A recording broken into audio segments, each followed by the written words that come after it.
नमस्कार बच्चों, मैं रजिस्टर चौधरी आपका आपके YouTube channel YS maths classes पर स्वागत करता हूं।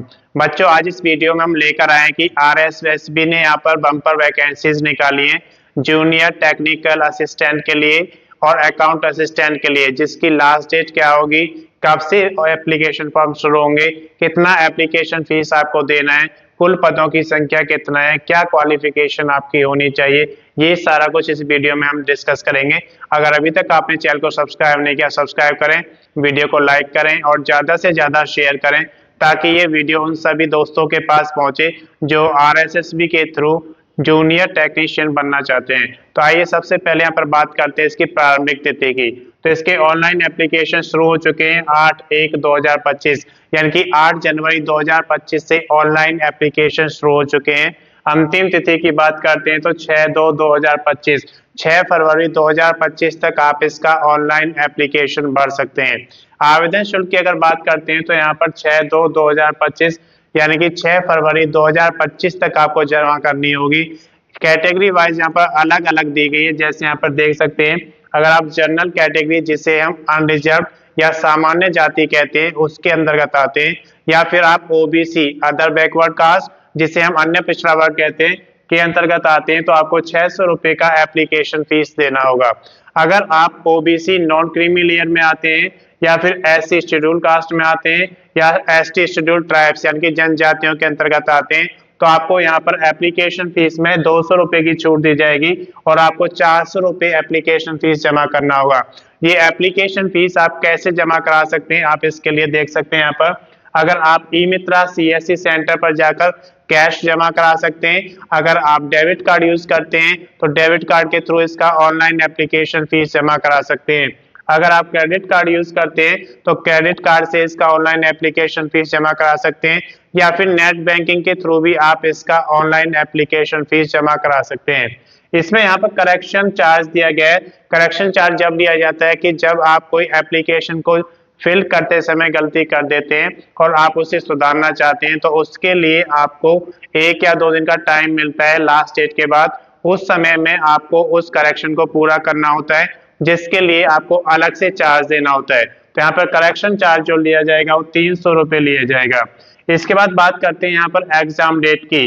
तो JTA का मतलब यहाँ पर जूनियर टेक्नीशियन असिस्टेंट का, जिसका एग्जाम होगा 18/5/2025 को, यानी कि 18 मई 2025 को आप इसका एग्जाम देंगे। और अगर अकाउंट्स असिस्टेंट के लिए आप फॉर्म अप्लाई करते हैं तो इसका जो एग्जाम होगा 16/6/2025 यानी कि 16 जून 2025 को होगा। अब बात करते हैं इसकी आयु की। तो आयु जो कैलकुलेट की जाएगी 1/1/2026 को कैलकुलेट की जाएगी।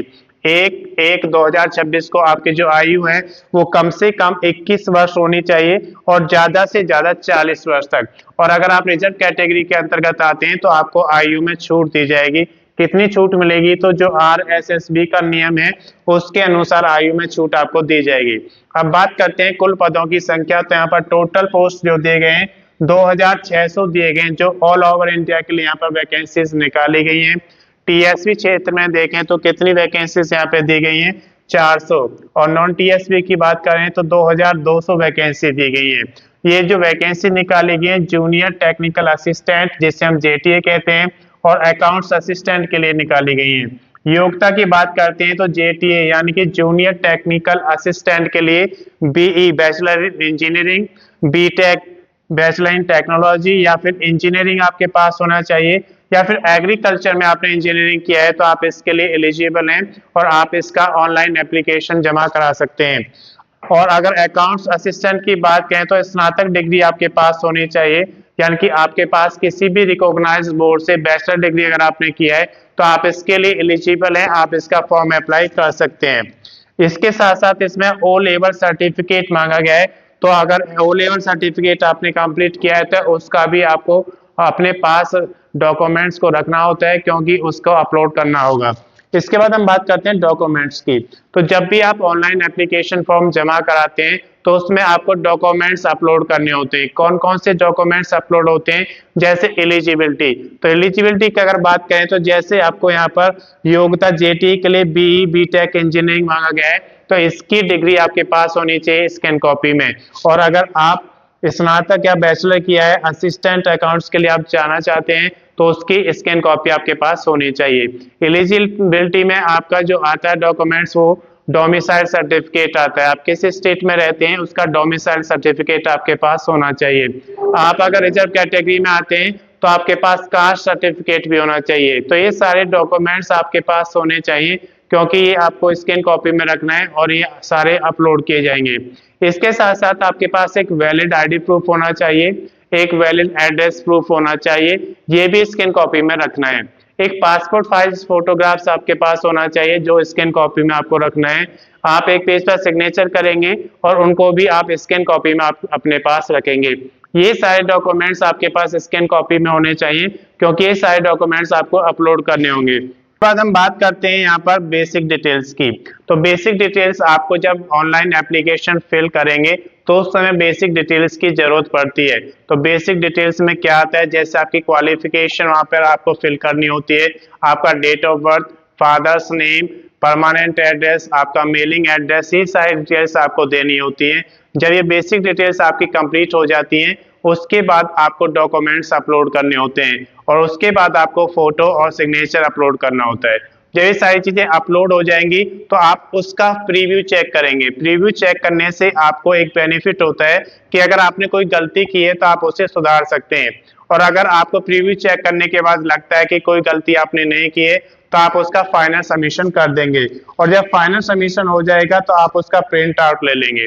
प्रिंट आउट लेने से आपके पास एक रिकॉर्ड रहता है कि उस भर्ती में कौन कौन से डॉक्यूमेंट्स आपको आगे चाहिए, वो सारे डॉक्यूमेंट्स आप अपने पास रख सकते हैं।